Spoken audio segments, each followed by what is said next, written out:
My brothers and sisters, if you also want to embrace this truth in your life, then watch the video till the end. When we talk about Shaytan attacking the mind, we have to understand that he doesn't come with force, nor does he need grand strategies. He works quietly, subtly, in the background of your thoughts. His primary battlefield is your inner world, your perception, your interpretation of events, your self-talk, and the emotional lens through which you see life. He knows that if he can influence how you think, he doesn't need to control what you do. Actions follow thoughts, and thoughts are where he begins his work. Shaytan studies your vulnerabilities. He looks for the moments when you are tired, stressed, isolated, or spiritually distant. He whispers not just to push you toward a sin, but to distort your understanding of reality. He plants doubts where certainty once lived. He magnifies fears until they feel like absolute truths. He takes a small worry and turns it into a mental storm. You start questioning your worth, your sincerity, your faith, because his aim is not simply to make you fall into error, but to make you lose clarity, confidence, and connection to Allah. What's fascinating is that the Quran describes his whispers as weak, but they feel strong because he plays on the weaknesses already present within you. He doesn't create the fear, he amplifies what you already fear. He doesn't introduce insecurity, he presses on insecurity you haven't healed. He doesn't invent a new desire, he inflames desires you haven't disciplined. That's why awareness is such a powerful form of protection. When you know his methods, you immediately weaken his influence. And sometimes the attack isn't loud. It's not a scream telling you to disobey Allah. It's just a gentle suggestion to procrastinate your salah. A quiet distraction when you're trying to reflect. A sudden negative interpretation of someone's intentions. A whisper that tells you you're too far gone, too flawed, too broken for Allah to forgive. These subtle attacks are more dangerous than the obvious ones because you don't recognize who's speaking to you. You think the voice is yours. This is why the scholars always emphasized awareness and inner discipline. If you don't train your mind, Shaytan trains it for you. If you don't guide your thoughts intentionally, he will guide them aimlessly. And he does it without you realizing he's even present. His greatest victory is when you forget he exists. His greatest defeat is when you start recognizing the pattern, the sudden negativity, the unexplained irritability, the unwarranted suspicion, the persistent self-doubt. These are not random, they are targeted, but the moment you identify the source, everything shifts. You take back authority over your mind. You realize that not every thought deserves your attention, and not every whisper deserves your belief. This awareness alone breaks half of his strategy. So when you feel that mental fog, that emotional heaviness, that sudden dip in clarity, pause. Don't let Shaytan narrate your story. Reclaim the narrative, because the mind that remembers its enemy is already halfway protected by Allah. One of the most comforting truths in our faith is that Allah never leaves you alone with your thoughts. Even before Shaytan whispers, Allah has already placed within you layers of protection, spiritual, psychological, and emotional. Sometimes we underestimate just how deeply Allah equips the human being. You're not sent into this world vulnerable and exposed. You were created with a built-in compass, a fitra, a natural inclination toward truth and goodness. That inner voice pushing you toward what's right, that's not weakness or imagination. That is divine design. Many people think protection only comes from the outside. Angels, dua, di, hikr, and yes, those are powerful shields. But Allah also protects you from within. He placed in your mind the capacity to reason, to differentiate, to recognize falsehood when it tries to disguise itself as truth. He gave you a heart that feels uneasy when something is wrong, even if you can't articulate why. That discomfort is not random, it's mercy. It's Allah pulling you back before you lean too far into the darkness. And when Shaytan tries to cloud your thoughts, Allah gives clarity in subtle ways. Sometimes it comes through a verse of Quran you suddenly remember. Sometimes it's a reminder from someone you didn't expect. Sometimes it's an internal shift, a sense that the negative thought pulling at you doesn't belong to you. These are not coincidences. These are interventions. Allah protects you gently, consistently, without you even noticing how often He redirects you toward what's healthy and true. Think about it. If Shaitan's whispers were truly overpowering, no one would stand a chance. But Allah tells us they are weak, and part of that weakness is exposed when you recognize how often your mind naturally returns to clarity and conscience. Even when you drift, something inside you wants to come back. Even when doubt creeps in, something inside you searches for answers. Even when fear tries to consume you, something inside you still reaches for hope. That something is Allah's protection operating quietly within you. There's also a psychological dimension here. Studies today talk about cognitive distortions, the mind twisting reality when under stress. Islam taught this long before psychology formalized the language.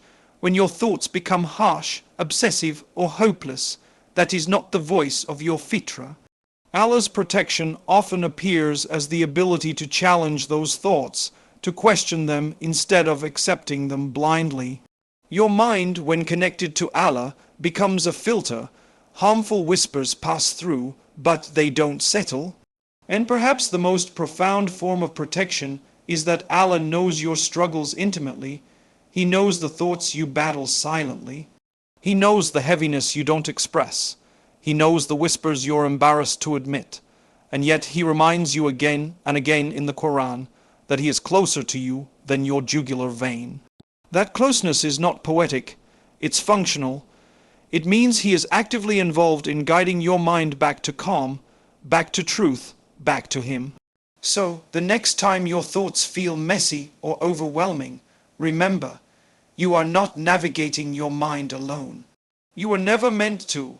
Allah's guidance is woven into your very being, and every moment you choose to lean toward Him, you strengthen that inner shield.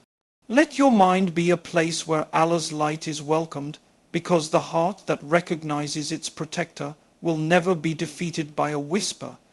When we speak about protection from Shaytan, many people imagine something distant, something you have to work hard to access, or something reserved for moments of extreme danger.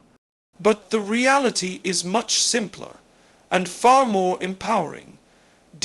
Hikr, the remembrance of Allah, is the most immediate shield you have. It doesn't require preparation, it doesn't need a specific place, and it doesn't demand perfect spiritual condition. The moment your tongue moves with the name of Allah, or even your heart remembers Him without words, Shaitan's influence collapses instantly. It's not a gradual fade, it's a complete interruption of his access. Shaitan operates in silence, in the gaps when you're not mindful, when your attention drifts, when your heart becomes numb. That's his entry point. Hikr fills those gaps with awareness. Every time you remember Allah, you are creating a space Shaitan cannot survive in. It's like turning on a light in a dark room. The darkness doesn't negotiate, it just disappears. People sometimes underestimate this because Hikr feels simple. But that simplicity is part of its power.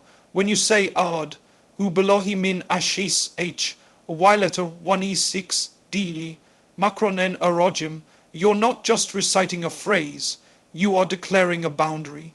You are reminding yourself that the negative thought, the sudden anxiety, the intrusive doubt does not belong to you. You are handing your mind back to its creator. In that moment, your awareness shifts from the whisper to the one who protects you from the whisper. And it's not only verbal Hikr. Sometimes the most powerful form is a quiet remembrance in the heart. a moment where you pause and think, Allah is with me. That internal acknowledgement recalibrates your emotional state. It grounds you. It pulls you out of mental spirals that Shaytan tries to exaggerate. The Quran itself tells us that hearts find rest in the remembrance of Allah, not in solutions, not in explanations, not even in clarity, but in remembrance. That tells you something profound. Mental peace is not always about understanding what's happening. Sometimes it's simply about remembering who is in control. On a psychological level, dhikr disrupts harmful mental patterns. When you're stuck in a loop of negative thoughts, the brain continues firing in that direction. Dhikr interrupts the loop. It breaks the momentum. It gives your mind something higher, purer, and more stable to anchor itself to. It shifts your emotional state from fear to trust, from agitation to calm. This is not just spirituality. This is cognitive redirection guided by divine wisdom. And sometimes the protection from dhikr is not something you feel immediately, but the whisper you would have fallen for, the doubt that would have grown, the sadness that would have deepened. Allah removes it before it reaches you.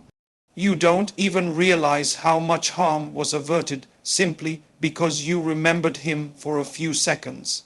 So, the next time you experience that sudden heaviness or that intrusive whisper, don't negotiate with it. Don't analyze it.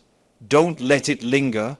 Just return to the simplest, most powerful weapon you have. Remember Allah. A heart that remembers Him becomes a fortress, and a fortress that keeps its doors open to Allah leaves no room for Shaytan to enter. Let your first response to darkness be remembrance, because the soul that turns to Allah even once becomes a soul Shaytan cannot hold on to. When you look at the Quran, it's not just a book of instructions or stories or laws. It is a direct conversation from Allah to the human mind and heart. And this is why, when Shaytan tries to disturb your thoughts, the Quran becomes one of the most powerful forms of protection. It doesn't simply give you information. It restructures your inner world. It heals the very places where the whispers try to settle. Shaytan works by creating distortion. He takes something small and exaggerates it. He takes something unclear and turns it into confusion. He takes something difficult and whispers that it's impossible. What the Quran does is the exact opposite. It returns you to clarity. It grounds you in truth. It brings perspective back into your life. When your thoughts spiral into fear, the Quran brings reassurance. When your emotions cloud your judgment, the Quran brings calm. When doubts creep in, the Quran brings certainty. It doesn't just silence the whisper, it replaces it with something far more powerful. There is a reason Allah describes the Quran as a healing not only for the heart, but for what lies in the chest. That includes your thoughts, your inner turmoil, your anxieties, and your emotional wounds.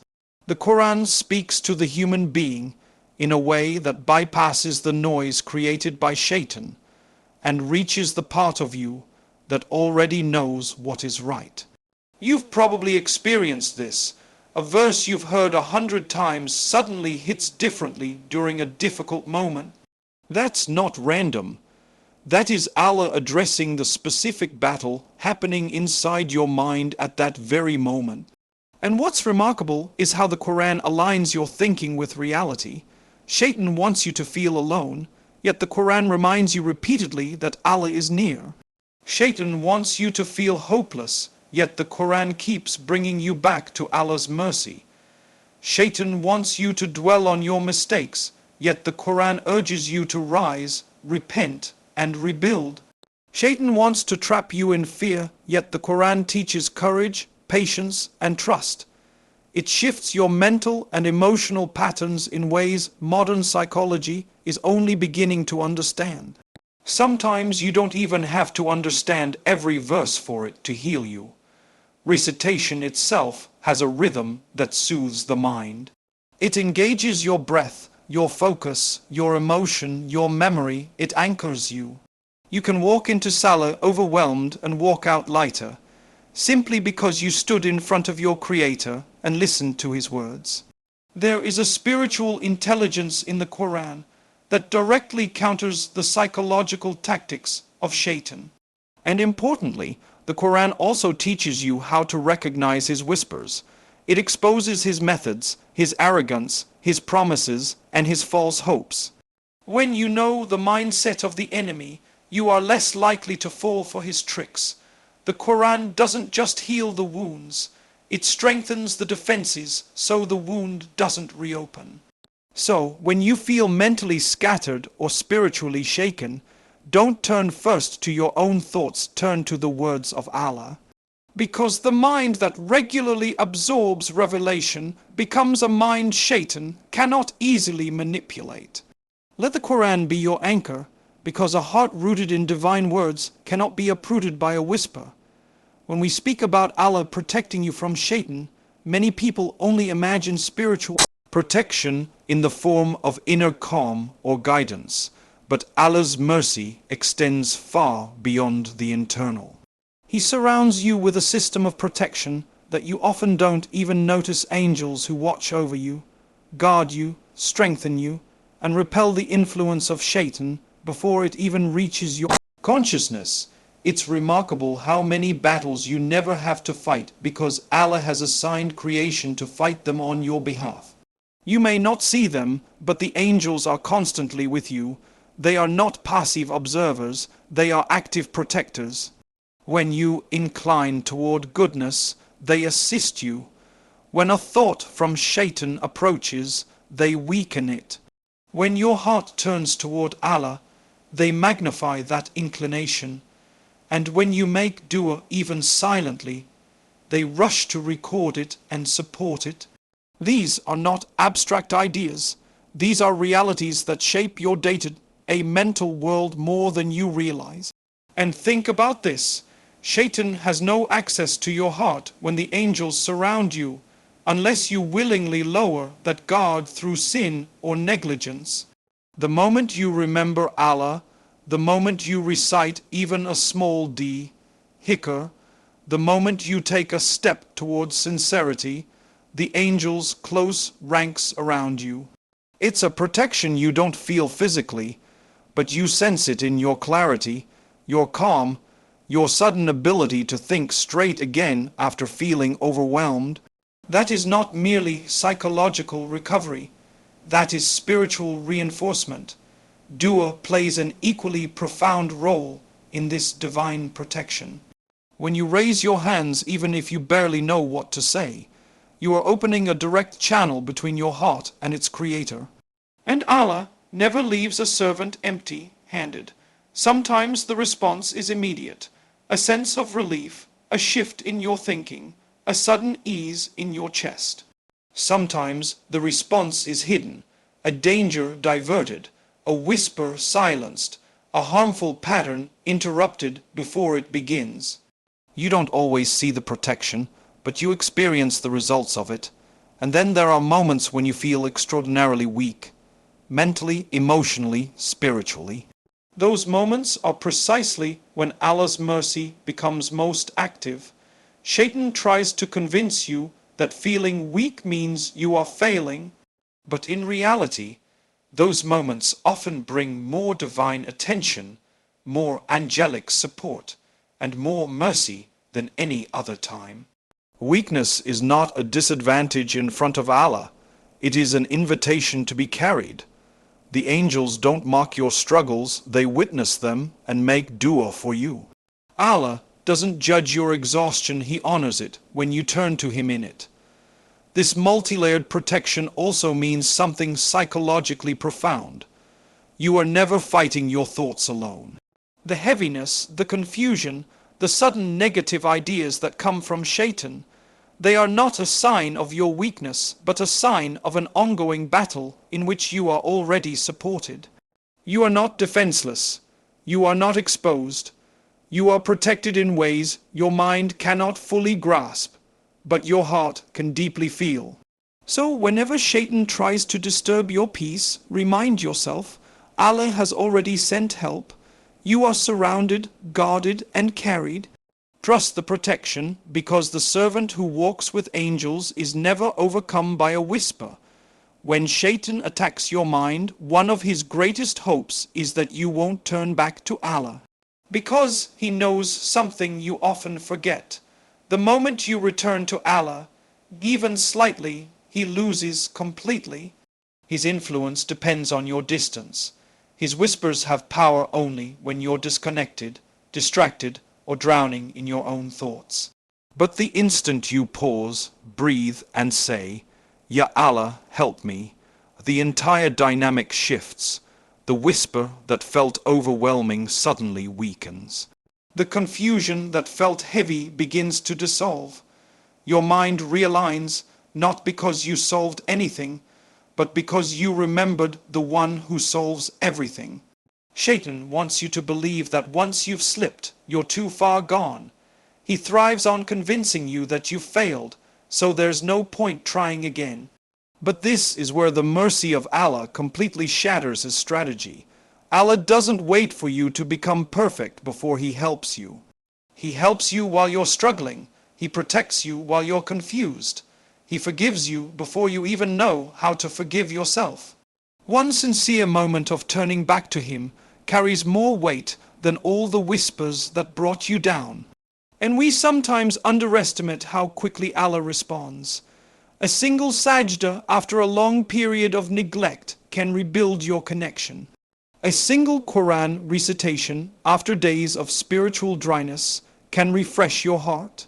A single heartfelt dua, even if you're crying, confused, or barely able to speak, can open doors you thought were permanently closed.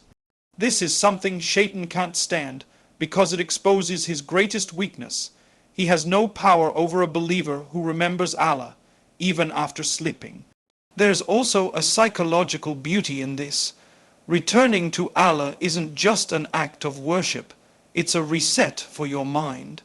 It's a way of interrupting destructive thoughts, grounding yourself in something stable, and reminding yourself of your worth. When you turn back to Allah, you reclaim agency over your mind. You choose direction instead of drifting. You choose clarity over confusion. You choose hope over despair. Shaytan cannot thrive in that environment. And don't underestimate the courage it takes to return.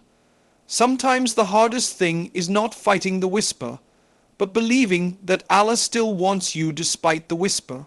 Yet Allah repeatedly reminds you that His mercy is greater than your mistakes, that His door is always open, and that the journey back to Him doesn't begin with perfection, it begins with sincerity.